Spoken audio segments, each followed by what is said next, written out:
Señor, Genita, Leo, y no sé cuántos otros, Padre Santo, que los cubras, Padre, y nos proteja. En el nombre poderoso de Jesús hemos orado, Señor, y gracias. Gracias, Señor, gracias, porque mi corazón te agradece por tantas bendiciones, Padre Santo. Amén. Amén. Amén. Gracias, Maribel. Muy bien.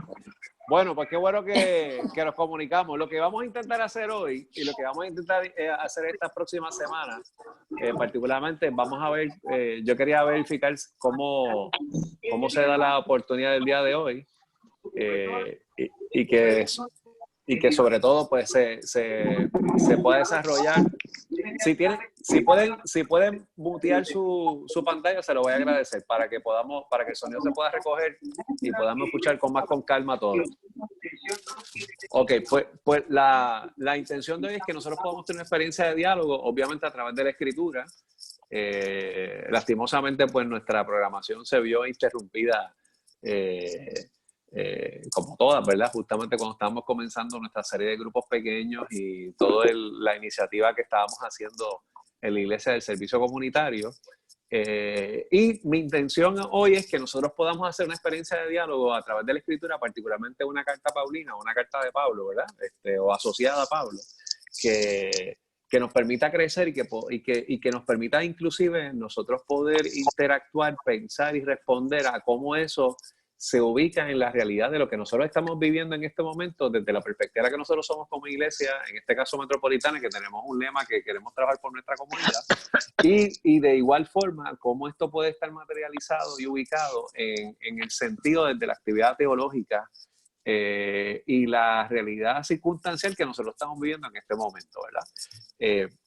Yo me pongo a pensar y la realidad es que lo que nosotros estamos viviendo hoy, pues, bueno, por lo menos yo, ¿verdad? Yo no lo veía venir, ¿verdad? Yo nunca hubiese pensado que los aeropuertos internacionales tal vez más conocidos del mundo o más activos o lugares tan concurridos y hiperactivos como el Subway de Nueva York, Disney World, Francia, la Torre Eiffel, el Museo del Louvre, que esos lugares fueran a estar detenidos. Inclusive lo que nosotros estamos viviendo hoy, es más, ni María, con todo su impacto, lo produjo en el sentido, porque son emergencias distintas, ¿verdad? Y esto no quiere decir que estamos disminuyendo, menospreciando la emergencia de María, sino que son situaciones totalmente diferentes. Que la realidad es que estamos en una situación bien distinta y muy particular, ¿verdad? Tal vez no vivíamos una pandemia en los últimos 100 años, ¿verdad? Leí de algo de 1918 con la fiebre española, pero nuestra generación, y cuando me refiero a generación no me refiero a un grupo de edad, sino de los que estamos vivos, pues no, nunca habíamos vivido una situación como la que estamos viviendo en este mundo, por lo menos no tengo esa idea. Y me puse a pensar que podemos dialogar desde la escritura que pudiese ser una conexión entre lo que nosotros estamos viviendo desde la perspectiva de nuestro énfasis en nuestro elemento comunitario y la realidad que nosotros tenemos y dialogando, reflexionando, me topé con la carta de los Efesios, que es la que yo aspiro que nosotros podamos dialogar en las próximas semanas. Mi intención es ver la medida que podamos preservar este espacio de los jueves a las 7 de la noche como una experiencia de encuentro y de estudio. Y la carta de los Efesios me pareció bien interesante por varias razones y la voy a explicar. Número uno, la carta de Efesios, si usted ha tenido la oportunidad de hacer una lectura bíblica, yo sé que entre nosotros hay personas que se están añadiendo a la iglesia recientemente y tal vez están teniendo la primera oportunidad o un acercamiento al texto bíblico y cuando nos encontramos con ese texto, pues de repente es un panorama bien amplio y no sabemos por dónde arrancar o cómo se escribe y en qué entorno se escribe. El Nuevo Testamento, que básicamente es donde nosotros apuntamos las historias que hablan acerca de Jesús, en los primeros 4 evangelios que hablan literalmente de la obra de Jesús con el ser humano desde diferentes ópticas. Y después arranca el libro de Hechos dando la historia del desarrollo de la iglesia, y después en adelante empieza el libro de Romanos, Primera y Segunda de Corintios, que son unas cartas asociadas a Pablo, que fue un gran perseguidor de la iglesia y de momento se convirtió en un apóstol hacia la comunidad de los gentiles, es decir, a los que eran judíos, con una actividad extremadamente influyente e importante. Ahora, lo que me llama a mí la atención de Pablo, y es lo que yo quisiera que nosotros verifiquemos, es que hay unas cartas que se consideran o que le llaman las cartas de la cautividad, que en otras palabras pueden ser las cartas escritas desde la prisión, que yo me voy a tomar la licencia de decirle que son las cartas de la cuarentena, porque son las cartas que se redactan particularmente con una actividad donde no hay un dominio total de la libertad. Y en el caso de los efesios, ¿verdad? Ahí cuando uno consulta a algunos conocedores de este asunto, pues algunos pues tienen quizás algunas discrepancias, si en efecto pues esto se escribe en los tiempos de Pablo o tiempos más adelante de Pablo, pero sí hay como algún tipo de acuerdo que ocurre en un escenario de alta tensión entre el pueblo judío creyente y el pueblo gentil creyente, ¿verdad? Y para mí esto es importante por varias razones, porque si nosotros recordamos lo que nosotros hablamos cuando pensamos lo que es la comunidad, una de las cosas que nosotros hablamos es que hay una diferencia entre ser comunidad y vivir en la comunidad. Es decir, hay una gran diferencia entre nosotros, por ejemplo, ahora mismo, literalmente, lo que estamos haciendo ahora es un ejemplo perfecto de nosotros ser una comunidad sin estar en una comunidad geográfica o una localización. Ahora mismo, en esta conversación, todos estamos en un lugar distinto y estamos conectados ¿verdad? Por este artefacto de Zoom, y hay personas inclusive en esta conversación que están fuera de Puerto Rico, o sea que aquí literalmente no es que única y exclusivamente nosotros no estamos en el mismo lugar, sino que aún no estamos ni en el mismo territorio, ni en el mismo país, y eso pues naturalmente pues nos habla de que nosotros podemos ser una comunidad sin estar en el mismo lugar, pero evidentemente nosotros tenemos que pensar en el escenario de cómo nosotros respondemos a ese entorno de nuestra convocatoria como creyentes y como cristianos en este tiempo. Y yo no sé si usted, alguna vez alguien ha conocido la historia de cómo se asocian la dinámica esta de particularmente de las aves acuáticas, de los patos, ¿verdad? Los patos muchas veces cuando el asunto de este ave que está en los cuerpos de agua, ¿verdad? Consideran que los patos tienden a asociar su crianza a base del primer espacio de socialización que tienen, que miran sus ojos cuando salen del huevo, ¿verdad? O cuando se rompe ese huevo. ¿Cómo es? Que cuando el pato sale del huevo, se considera que aquello que mira, lo que ocupa su mirada de primera instancia, lo asocia como el factor que determina su desarrollo, ¿verdad? Y por eso usted tiene la historia del patito feo, ¿verdad? Que el patito feo se asocia a un cisne y no a un pato, y él pensaba que era un cisne, ¿verdad? Él era el patito feo, no tenía la idea de los cisnes nadan, pero su sonido es diferente, y por eso en esa fábula pues al patito pues lo echan de lado, ¿verdad? Porque no tiene las mismas características. Inclusive hay un comentario de este pato que cuando sale del huevo, lo primero que ve es el perro de la finca y no la mamá, y siempre pensó que era perro y que no era un patito, ¿verdad? Que no era ese ave. La comunidad de Éfeso es eso mismo, ¿verdad? Es como esa ave, ¿verdad? Que sale del huevo, como ese patito, ¿verdad? Que de alguna forma u otra, lo que se le va a intentar escribir a esta comunidad es cómo nosotros podemos entender lo que somos más allá de lo que nosotros vemos. Es decir, cómo nos vamos a comportar trascendiendo lo que nuestra mentalidad piensa, ¿verdad? En ese sentido. Vamos a hablar un poquito de Éfeso, porque yo creo que esto es importante. Lo ideal es que usted, si usted está en este diálogo, pues usted busque su Biblia y busque el libro de Efesios. Y el libro de Efesios no es muy difícil de encontrar. Si usted tiene un celular, pues mejor todavía, porque usted busca la aplicación y lo encuentra más rápido. Pero para los que son así old school como yo, pues el libro de Efesios está después de Gálatas y justamente antes de Filipenses. Después de Gálatas y antes de Filipenses, ¿verdad? Es una carta que tiene 6 capítulos. Y como yo les dije al principio, hace unos minutos atrás, pues es una carta que se considera una carta de la cautividad porque se considera que se escribe desde la prisión.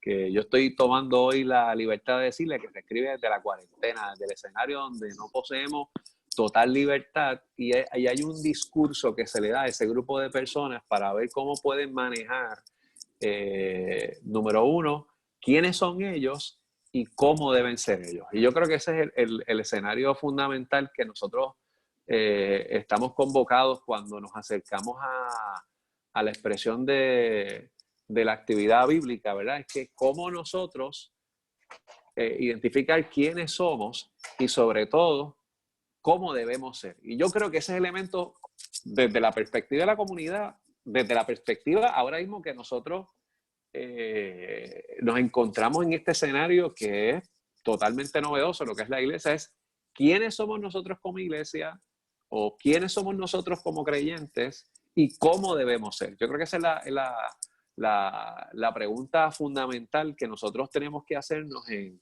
ese sentido, ¿verdad? Pablo visita a Éfeso por lo menos en 2 ocasiones según el libro de los Hechos. Usted se va específicamente, si tiene su Biblia ahí, antes de entrar al libro de Efesios, si usted se va al libro de Hechos, búsquelo por ahí, búsquese el libro de Hechos y particularmente al capítulo 18 del libro de Éfeso, Pablo va a esta comunidad y particularmente uno puede entender que esto es un lugar bien importante, ¿verdad? Éfeso está ubicado específicamente como, digamos, como el lugar de acceso que conectaba a Roma con Asia Menor. Era, por decirlo de esta manera, era como un peaje, ¿verdad? Evidentemente no es un peaje, ¿verdad? Pero era un puerto, una ciudad, era una metrópolis. De hecho, en Éfeso estaba construido, o lo que en aquel momento era una de las grandes edificaciones que se constituyó como uno de las maravillas del mundo, que era el templo de Diana de los Efesios, y que obviamente pues evidenciaba la potencia comercial, económica. Era una metrópoli. Éfeso se consideraba que tenía en aquel momento 250,000 habitantes, que eso a todas luces en el tiempo de ahora sería como tener una población de 15, 20 millones de habitantes, ¿verdad? Un escenario que desde el mundo conocido en aquel momento pues era una potencia económica, cultural, porque al ser un punto de conexión de la gente que venía de Asia Menor hacia Roma o evidentemente desde Roma hacia Asia Menor, pues naturalmente pues tenía una actividad mercantil, una actividad multicultural, donde inclusive había un fenómeno religioso de múltiples creencias que permeaban entre ese lugar. Lo que hace que eso se constituyera, más allá de un lugar de tránsito, en un lugar de una alta actividad turística, comercial, de una alta actividad económica que era bien importante. Si usted se va a Hechos capítulo 18, específicamente los versículos del 18 en adelante, aquí nosotros podemos encontrar que tal vez la primera vez que Pablo tiene un acercamiento, un encuentro con la comunidad de Éfeso, ¿verdad? Y dice, mas Pablo habiéndose detenido aún muchos días allí, se despidió de los hermanos y navegó a Siria, y con él Priscila y Aquila, y habiéndose rapado la cabeza en Cencrea, que eso puede ser una recomendación para los que no tenemos barbero ahora en la cuarentena. Se afectó la cabeza. Habiéndose rapado la cabeza en Cencrea, porque ya había hecho voto, llegó a Éfeso y los dejó allí, y entrando en la sinagoga discutía con los judíos, los cuales le rogaban que se quedase con ellos por más tiempo, mas no accedió, sino que se despidió de ellos diciendo: es necesario que en todo caso yo guarde Jerusalén la fiesta que viene, pero otra vez volveré a ustedes si Dios quiere. Y zarpó de Éfeso. Es el primer momento que Pablo tenemos que estar en Éfeso, y en el capítulo 19 de Hechos nosotros encontramos que Pablo otra vez va a Éfeso. Y lo interesante es que en este caso ya Pablo no va de camino y se va, sino que Pablo está en Éfeso 2 años y 3 meses. Y cuando alguien está 2 años y 3 meses en un lugar, pues evidentemente es un lugar extremadamente importante, de alta necesidad, y obviamente que sea llamativo, porque nadie está en un sitio 1 año sin que le guste o sin que haya algún vínculo de necesidad, de importancia para poder estar en ese lugar. Y yo creo que aquí nosotros tenemos que mirar, yo creo que vayamos otra vez a la historia del patito, ¿verdad? Porque lo que Pablo hace específicamente con estas personas de Éfeso es que él se percata que son gente bien ingenua, que tienen mucho desconocimiento, mucha improvisación. Mira lo que dice Hechos capítulo 19, búsquese Hechos 19, versos 8 en adelante. Dice: y entrando Pablo en la sinagoga, habló con denuedo, es decir, con conocimiento y con capacidad, por espacio de 3 meses, discutiendo y persuadiendo acerca del reino de Dios, pero endureciéndose algunos y no creyendo, maldiciendo el camino. Y cuando dicen que maldicen el camino, es maldicen o desprecian el mensaje de Pablo. Delante de la multitud se apartó Pablo de ellos y se separó a los discípulos, discutiendo cada día en la escuela de uno llamado Tirano. Así continuó por espacio de 2 años, de manera que todos los que habitaban en Asia, judíos y griegos, oyeron la palabra del Señor de Jesús. Mira que lo que acaba de decir aquí. Pablo aquí se encuentra con una serie de ignorancia, de desconocimiento de la fe en Cristo, permanece allí, conversa con ellos, entra a un espacio de, según lo que nosotros acabamos de leer ahora, que es de discusión, ¿verdad? Y obviamente cuando hablamos de discusión no entramos en elementos directos de disputa, pero sino de conversación, particularmente sobre unos espacios con respecto a la fe. Y ahí hay judíos y griegos.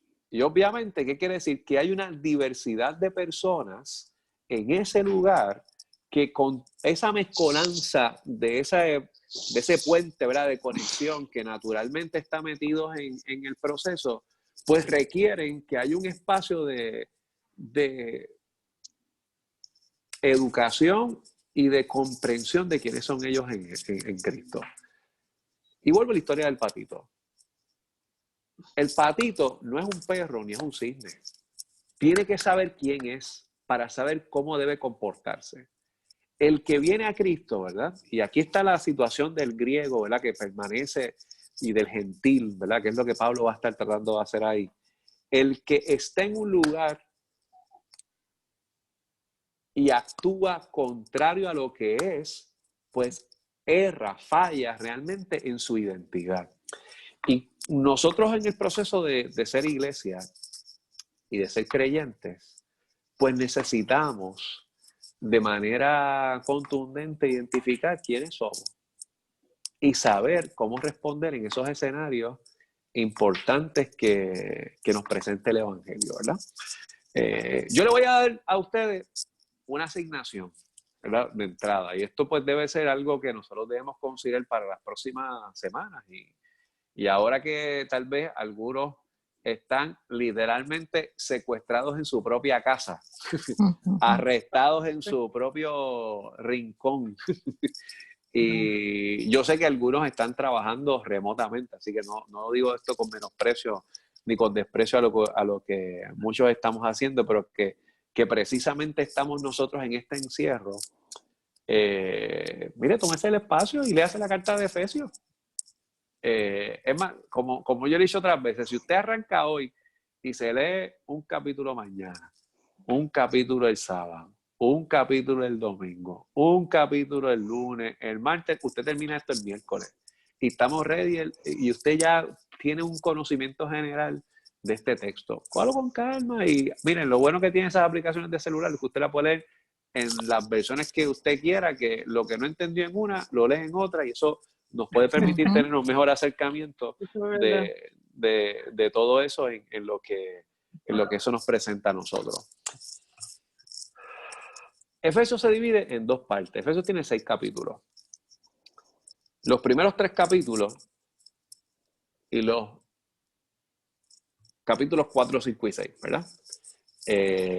Algunos comentaristas dicen que los primeros 3 capítulos se concentran en hablar de lo que es la doctrina y la exposición de la fe.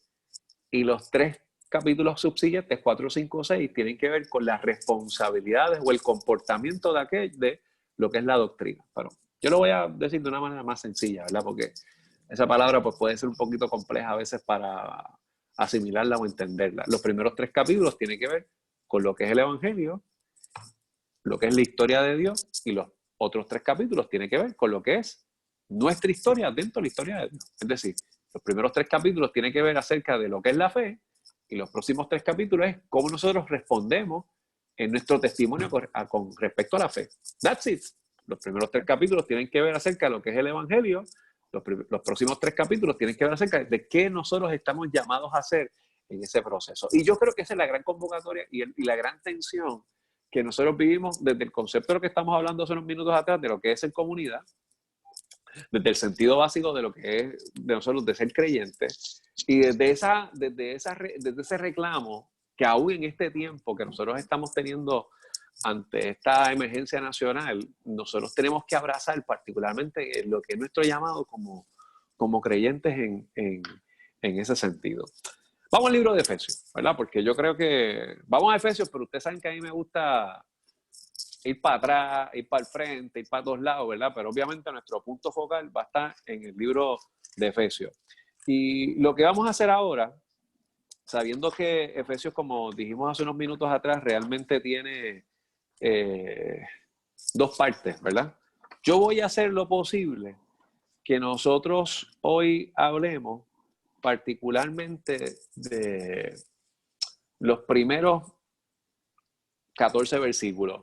Es altamente probable que no lleguemos ni al 6º, pero voy a hacer lo posible de que podamos llegar a alguno de esos versos, ¿verdad? Antes que nos llegue el mensaje de la gobernadora y nos tenemos que ir a dormir todos. Están dando. ¿Ya salió todavía? Ya la vieron, sí, ya lo vieron. Ah, ya rayo, pues mira, a mí no me llegó todavía. De hecho, si me llega, posiblemente interrumpa esta transmisión porque yo estoy utilizando mi celular para lo que estamos hablando, ¿verdad? Yo creo que el verso clave de Efesios está en Efesios capítulo 4, versículo 1. Hay un montón de versos claves, ¿verdad? Pero si yo le voy a decir a ustedes que miremos un texto como punto de partida, porque es el texto que conecta los primeros 3 capítulos con el desarrollo de lo que va a ser con los otros 3 capítulos, ¿verdad? Hay una expresión que utiliza yo pues preso, ¿verdad? En algunas versiones en inglés dice therefore, ¿verdad? Es decir, ese primer versículo del 4º capítulo del libro de Efesios va a tirar el punto de partida para determinar lo que estamos llamados a hacer. Y mira qué interesante lo que presenta esta porción, y es la convocatoria que yo quisiera que nosotros tengamos ahora, ¿verdad? Dice, yo pues preso en el Señor os ruego que andéis como es digno de la vocación con que fuiste llamado. En otras palabras, el texto nos está diciendo, yo que estoy preso, que estoy en cuarentena, yo les pido a ustedes que caminen de la manera que es digno, de una forma que sea razonable en cómo andar. Mira cómo lo dice la versión Dios ha hablado y que tengo aquí a la mano. Por esto yo, que estoy preso por la causa del Señor, les ruego que se porten como deben hacerlo los que han sido llamados por Dios. Nos toca a nosotros desde esa plataforma. Yo les diría, este verso, el 4, determina de manera crucial la conexión del propósito de esta carta. En saber quiénes somos y qué es lo que se espera de nosotros. Pero vamos al primer capítulo de Efesios. ¿Alguien tiene algún comentario? ¿Pregunta? ¿Preocupación? ¿Duda? Decirme, estoy perdido, no sé para dónde rayos vamos. No se dice habla ahora, calle para siempre, pero si habla ahora, mejor todavía. ¿Alguien tiene alguna pregunta, comentario, preocupación, duda? No. Ok, perfecto. Pues vamos al libro de Efesios, ¿verdad? Y yo creo que aquí en este saludo, ¿verdad? Hay algo bien importante que se presenta. Vamos a hacer algo. ¿Alguien me puede leer los versículos del 1 al versículo 6? ¿Quién se atreve? Es más, yo voy aquí a tirar la flechita como ahorita y donde caiga. El capítulo 1. Bueno, Edgardo. Vale, Edgardo. Capítulo 1, Edgardo, léeme del 1 al versículo 6. ¿Está bien? Pablo, apóstol de Jesucristo por la voluntad de Dios, a los santos y fieles en Cristo Jesús que están en Éfeso.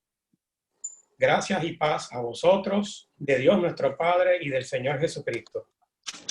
Bendito sea el Dios y Padre de nuestro Señor Jesucristo, que nos dio una bendición espiritual en los lugares celestiales en Cristo, según nos escogió en Él antes de la fundación del mundo, para que fuésemos santos y sin mancha delante de Él, en amor, habiéndonos predestinado para ser adoptados hijos suyos por medio de Jesucristo, según el puro afecto de su voluntad, para la de la gloria de su gracia, con la cual nos hizo aceptos en el amado. Ok, gracias, Edgardo. Mira lo que acaba de leer Edgardo, que a mí me parece que es bien importante, ¿verdad? De entrada, el texto arranca diciendo: Pablo, apóstol de Jesucristo por la voluntad de Dios, a los santos y fieles en Cristo Jesús que están en Éfeso. Y aquí, en ese primer verso, que pudiese parecer que dice poco, ese texto dice un montón, ¿verdad?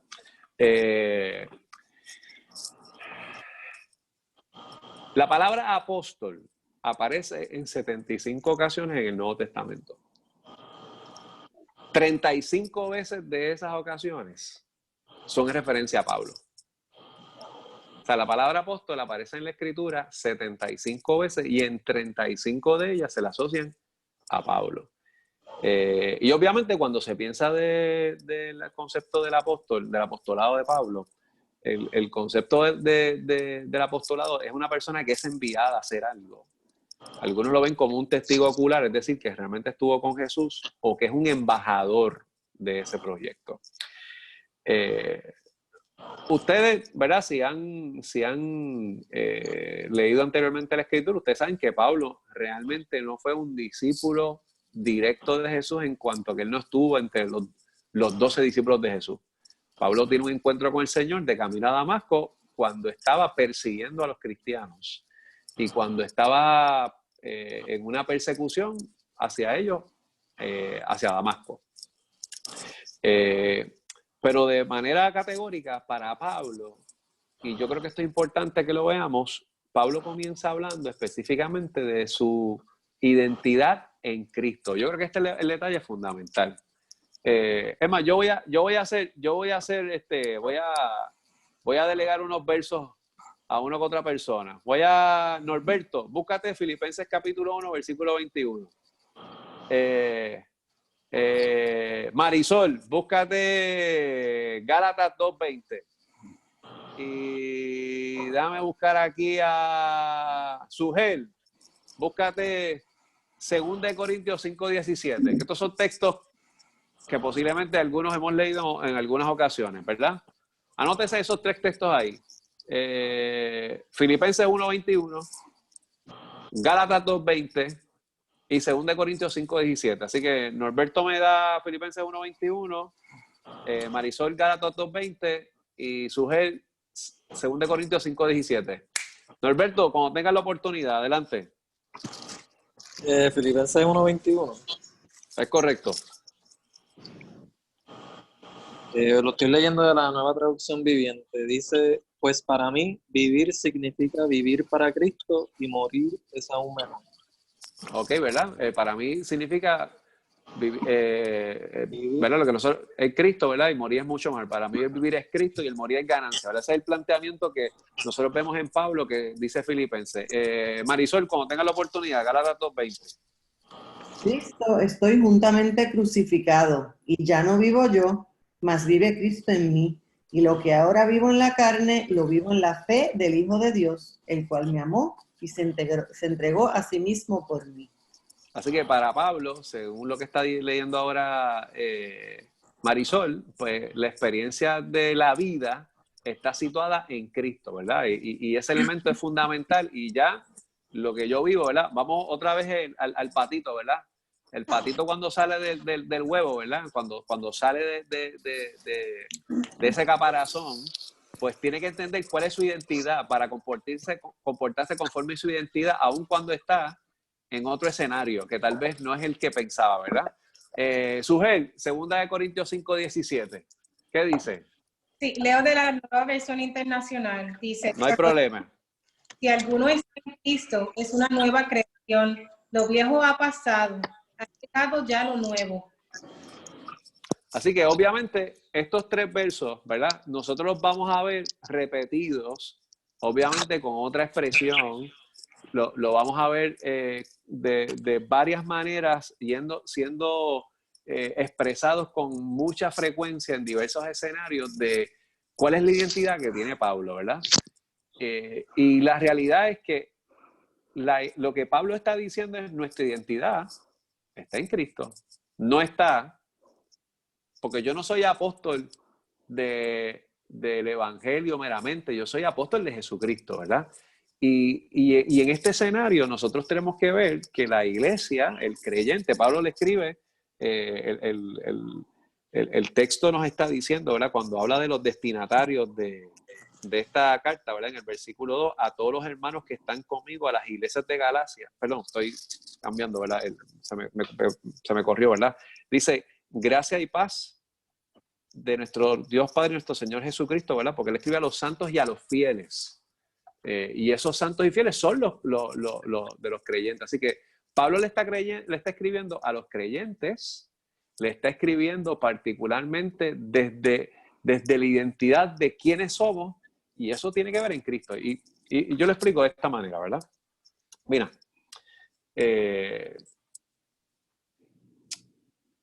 si nosotros, ¿verdad? Somos bien propensos cuando tenemos alguna necesidad personal de solicitar que esa necesidad personal sea cubierta a veces por emociones. Y me explico, ¿verdad? Pues usted está triste, pues queremos sentirnos alegres. Nosotros estamos heridos, pues queremos amor, ¿verdad? Nosotros estamos ansiosos y queremos dominio propio. Fíjense que esas cosas Dios no nos las da, según la Escritura, ¿verdad? Como obsequio directo, sino Dios nos da a Cristo. Y el trabajo de la obra de Cristo en nosotros produce eso. Y aquí es donde yo creo que viene el elemento fundamental de nosotros encontrar nuestra identidad. Dios no es que nos da amor, Dios nos da a Cristo que nos enseña a amar.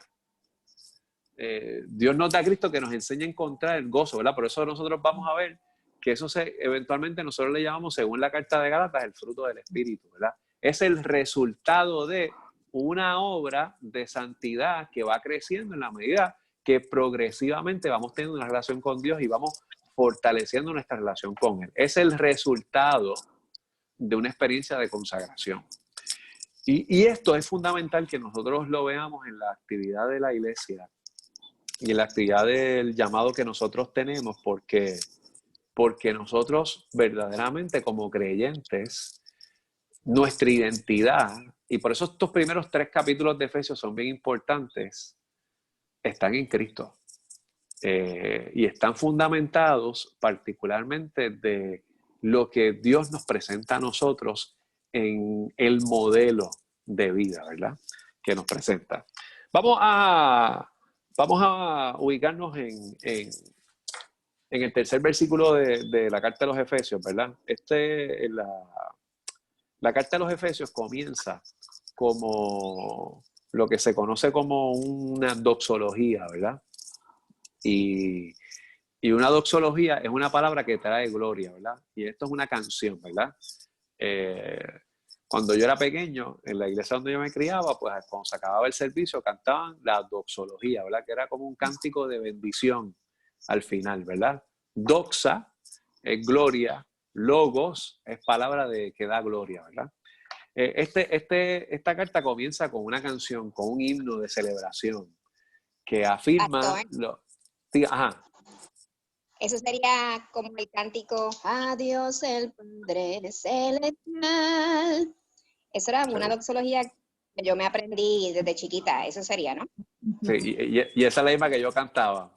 Pudimos haber hecho un dúo, pero no me tiraste adelante que me ibas a sorprender con esa. La próxima vez me avisa para tirar el dúo, ¿verdad? Ahí. Ay, qué lindo. Sí, eso es la doxología, obviamente, y ahí, ¿verdad? Las diferentes tradiciones, pues, cantaban doxología de otras maneras, ¿verdad? Pero son expresiones de cánticos que traen que su a rayo, espérate, apareció ahí Joy, de repente. Me desconcentré y todo. Sí, mira. Esta Joy literalmente está esperando 2 meses para ir a la iglesia. Bueno, pero regresando acá, ¿verdad? Son expresiones que traen alabanza, que traen gloria, ¿verdad? Y el versículo 3 de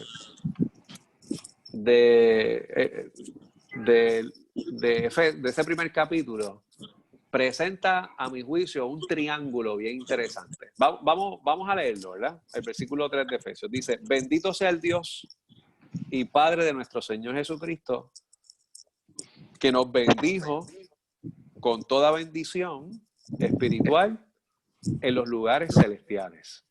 A mí me parece eso genial, porque, este texto en el versículo 3, curiosamente presenta derivados de la palabra bendición o bendito en 3 ocasiones.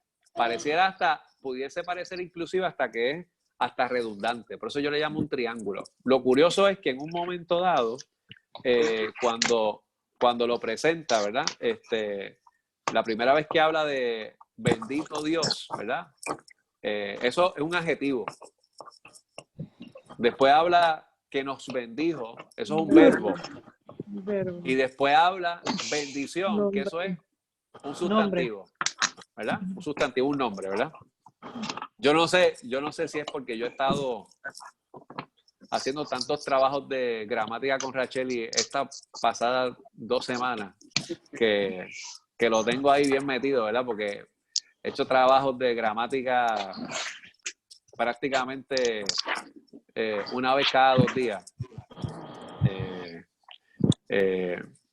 Pero eso obviamente nos dice, aunque pareciera ser un poco elemental, el contenido de lo que nos presenta ese texto es bastante profundo, ¿verdad? Porque en primer lugar nos dice qué es Dios, qué hace y cuál es su identidad, ¿verdad? Describe a Dios, nos habla particularmente de lo que hace y nos presenta particularmente su nombre, ¿verdad? Nos habla de que nos bendice con toda bendición espiritual en los lugares celestiales. Vamos a hacer un ejercicio, ¿verdad? Búsquese el libro de Génesis, capítulo 1, versículos del 26 al 28. Génesis 1. El que no sepa dónde está Génesis 1, pues nada, no está colgado, pues nada, hoy estamos aquí para aprender. Es literalmente el primer capítulo de la Biblia, ¿verdad? Vamos a leerlo, Génesis 1, este capítulo 1 de Génesis, estos 3 versículos que vamos a leer ahora, 26, 27 y 28, son bien importantes para lo que vamos a hacer. ¿Alguien que me lo pueda leer? ¿Quién lo puede leer? ¿Alguien que no haya leído? Para tener algo distinto. Vamos a ver. Génesis 1, 26 al 28, ¿quién lo tiene? Entonces dijo Dios, bueno, no sé si Ajá. se oye. Sí, ¿se oye? se oye Ah, espectacular, Aida. Se escucha. De veras, uy, voy para allá, ok. Entonces dijo Dios, hagamos al hombre a nuestra imagen, conforme a nuestra semejanza, y señoré en los peces del mar, en las aves de los cielos, en las bestias, en toda la tierra, y en todo animal que se arrastra sobre la tierra. Hasta ahí. Sigue, hasta el 28, Dale, sigue. Y creó Dios al hombre a su imagen, a imagen de Dios los creó, varón y hembra los creó. Ajá, sigue. Y los bendijo Dios y les dijo, fructificad y multiplicaos, llenad la tierra y sojuzgadla, y señoread en los peces del mar, en las aves de los cielos y en todas las bestias que se mueven sobre la tierra. Mira qué interesante lo que nos presenta esta porción, ¿verdad? Porque desde entrada, cuando vemos el diseño de Dios en la humanidad, ese proceso que se va forjando comienza diciendo, ¿verdad? Que después que le da toda esa capacidad, Dios lo bendice para poder ejercerla. Y ese concepto de bendición, ¿verdad? Del Dios bendito, ese Dios que es bendito, que lo que hace es que entrega de su gloria al ser humano, porque precisamente de eso se trata, ¿verdad? Esa es la identidad que está forjada para que actuemos particularmente en eso mismo. Vamos a Génesis 12. Génesis 12, vamos a los primeros 3 versículos, porque aquí nosotros tenemos la historia del llamado de Abraham. Y en la historia del llamado de Abraham, nosotros tenemos lo que nosotros constituimos, ¿verdad? O consideramos que es el padre de la fe.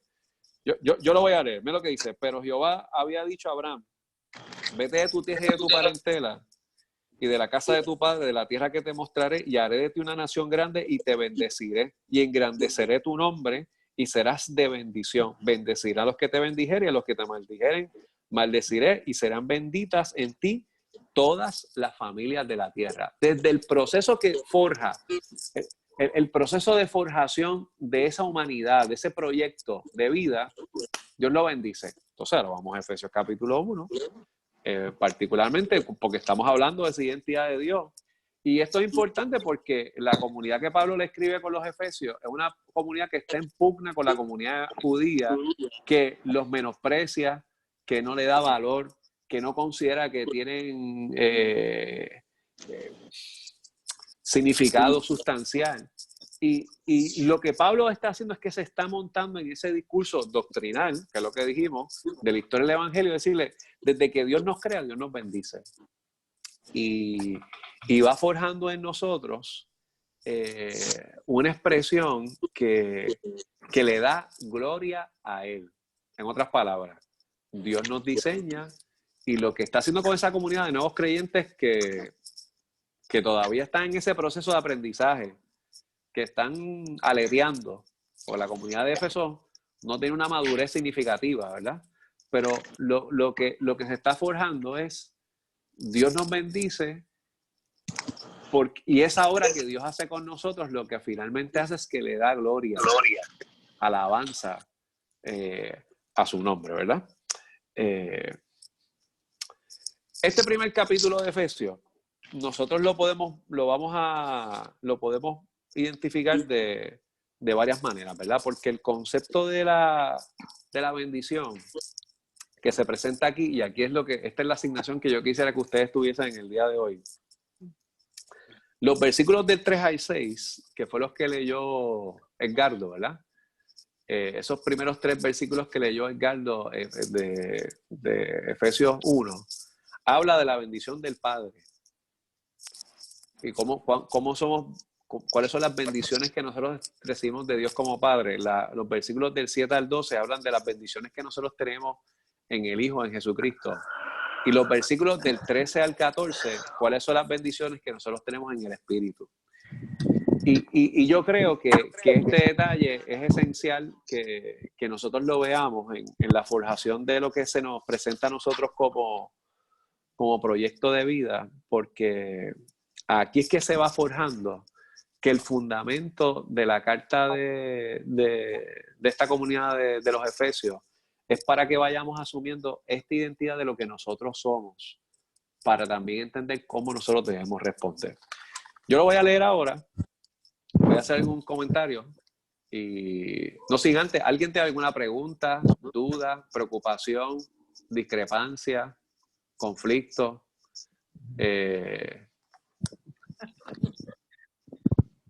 Raquel, qué linda. Sí. Escuché a Marisol que dijo, mira Raquel, qué linda. Sí, es verdad, está bien. Y escuché a Joy que dijo algo también. Se quedó dormida el pastor. ¿Se quedó? ¿Ah? Yo se quedó pues, dormida escuchando el pastor. Está bien. Lo voy a tomar como un piropo, ¿verdad? Mira lo que dice aquí Efesios 1. Y con esto vamos a ir culminando con unas tareas que les voy a dar para que las piensen y las trabajamos como iglesia en este momento, ¿verdad? Que estamos viviendo, ¿verdad? Lo voy a leer hasta el versículo 14 y les voy a dar unas tareas para pensar. Dice, ¿cuál es el del versículo 7 que fue donde Carlos se quedó? En quienes tenemos redención por su sangre, ¿verdad? Ahí que viene la obra de Jesús. El perdón de pecados según las riquezas de su gracia, ¿verdad? Por la gracia que somos alcanzados. Que hizo sobreabundar para nosotros con toda sabiduría e inteligencia, dándonos a conceder el ministerio de su voluntad, según su beneplácito, el cual se había propuesto en sí mismo de reunir todas las cosas en Cristo, en la dispensación del cumplimiento de los tiempos, así que está en los cielos como los que están en la tierra. En él mismo tuvimos la herencia, habiendo sido predestinados conforme al propósito del que hace todas las cosas según el designio de su voluntad, a fin de que seamos para la alabanza de su gloria. En él, pero para la alabanza de su gloria, nosotros los que primeramente esperábamos en Cristo.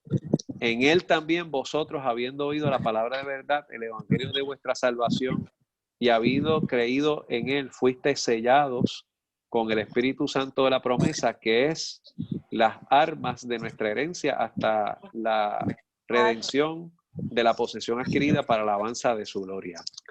Y la expresión que nos presenta este texto, ¿verdad?, es que nos ubica particularmente de la propuesta que hace Dios para nosotros en esa actividad, en ese trinomio, ¿verdad?, en esa actividad trinitaria de la bendición que Dios tiene para nosotros, la persona de Jesús y sobre todo, ¿verdad?, ese sello del Espíritu que va fortaleciendo nuestro proceso de vida en crecimiento. Vamos a 2 de Pedro, capítulo 1, versículo 3. Y con esto voy cerrando lo que tengo para hoy y les voy a hacer unas cuantas cositas importantes acerca de la iglesia. 2 de Pedro, capítulo 1, versículo 3. Dice así, y con esto voy culminando, dice: como todas las cosas que pertenecen a la vida, al apegar nos han dado dadas por su divino poder, mediante el conocimiento de aquel que nos llamó por su gloria y su excelencia, por medio de las cuales nos ha dado preciosas y grandísimas promesas para que por ellas llegases a ser partícipes de la naturaleza divina, habiendo huido de la corrupción que hay en el mundo a causa de la concupiscencia, que en otras palabras es del pecado, ¿verdad?, que hay ahí. El texto nos habla, ¿verdad?, que la persona de Jesús, que es lo que estuvimos diciendo hace unos minutos atrás, ¿verdad?, es lo que nos da esa identidad para nosotros forjar el proyecto de respuesta y de vida y de fruto en medio de estos tiempos de lo que estamos llamados a hacer.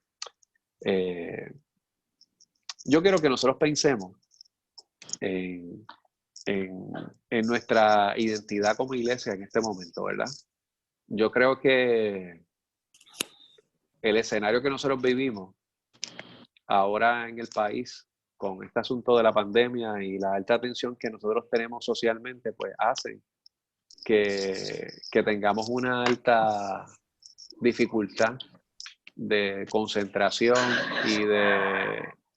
y y de posiblemente ser gestores de escenarios de terror y de mucha confusión, ¿verdad? Y yo creo que el énfasis está en que en tiempos como este nosotros tenemos que entender que hemos sido bendecidos para bendecir y que esa bendición está escondida en nuestra identidad en Cristo y que lo que nosotros hacemos de alguna forma tiene que estar matizado, tiene que estar filtrado en esa identidad de Jesús que ha hecho una nueva identidad en nuestra vida, ¿verdad? Para ver en dónde descansamos en las propuestas de vida para el mundo. Y eso es lo que de alguna forma desarrolla, sobre todo y ante todo, la identidad y el fortalecimiento de lo que somos como iglesia en un tiempo como este. Lo termino con estas palabras que se escriben en Efesios capítulo 12, versículos 1 y 2, que es lo que yo creo que va a darle la dirección y la fuerza a lo que somos nosotros en este tiempo, y es lo que yo quisiera que cerremos como punto de dirección y de propósito en este momento, ¿verdad? Que Hebreos 12:1 dice: por tanto nosotros, teniendo en derredor nuestro tan grande nube de testigos, despojémonos de todo peso y del pecado que nos asedia y corramos con paciencia en ese proceso de consagración la carrera que tenemos por delante, puesto los ojos en Jesús, que es el autor y el consumador de la fe, el cual por el gozo puesto delante de él sufrió la cruz, menospreciando el oprobio, y se sentó a la diestra del trono de Dios.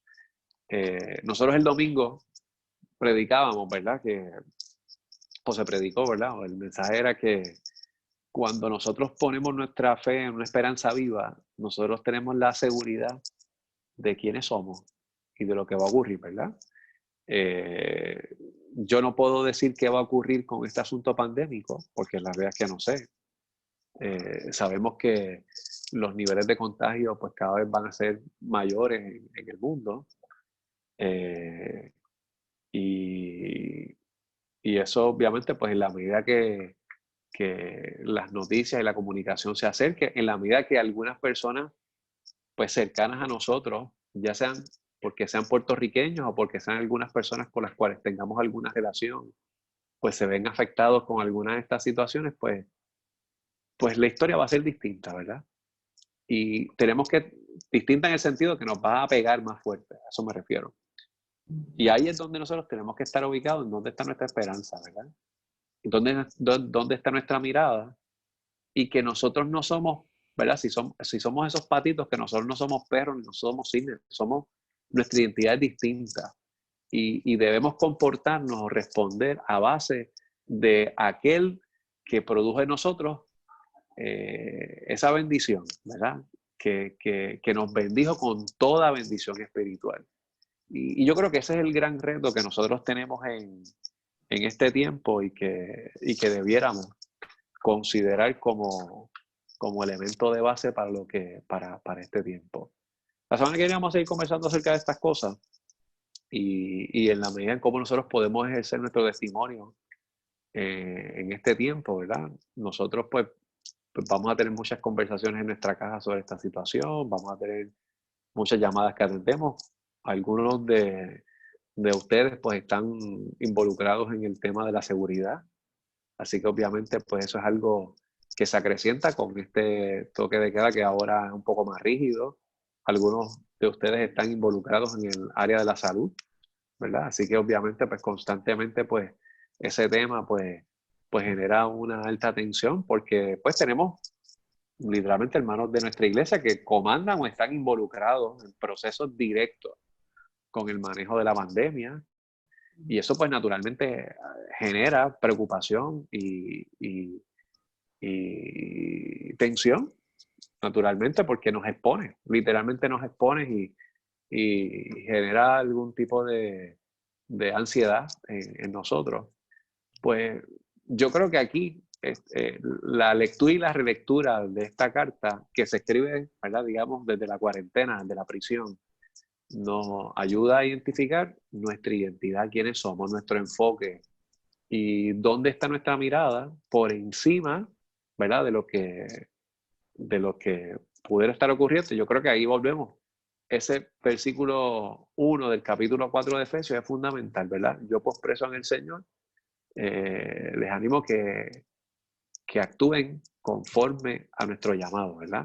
Y ese es el resultado fundamental de lo que nosotros estamos convocados a hacer en este tiempo. Yo le voy a dar una asignación, ¿verdad? Si usted tiene algo para anotar, aunque lo puedo escribir aquí, ¿verdad? Déjame escribirlo aquí. Lean Efesios,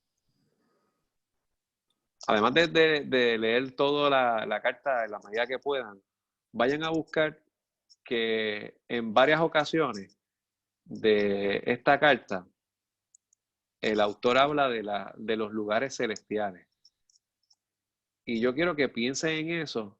¿Qué son esos lugares celestiales? No como un asunto de la posteridad, sino cómo eso se ve ubicado específicamente en lo que eso implica para nosotros en este tiempo. ¿Qué son esos lugares celestiales? ¿Verdad? El autor lo menciona por lo menos en 4 ocasiones diferentes a lo largo de esta carta. Y yo creo que si lo revisamos nos puede dar una dirección interesante para lo que estamos viviendo en el país o en el mundo, ¿verdad? En este momento. ¿Bien? ¿Alguna pregunta, duda?